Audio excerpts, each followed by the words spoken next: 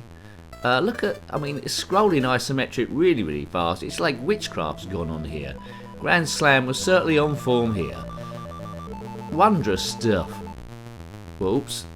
Right now, I think I'm using all my power pills too cheaply here.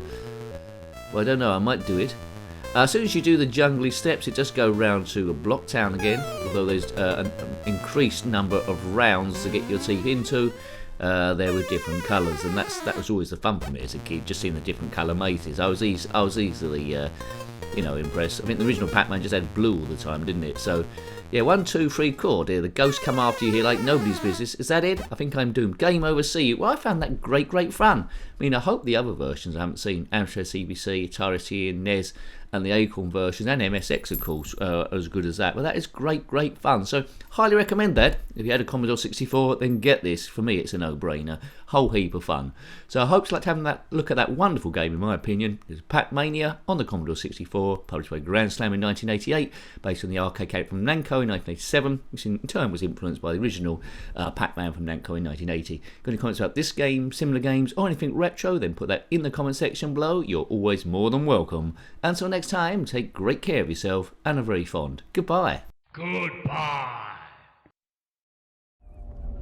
Bum bum bum bum bum bum bum bum bum bum bum bum bum bum bum bum bum bum bum. Do your bumming. Bum bum bum bum bum bum bum bum bum bum bum bum bum bum bum bum bum. Kabiff.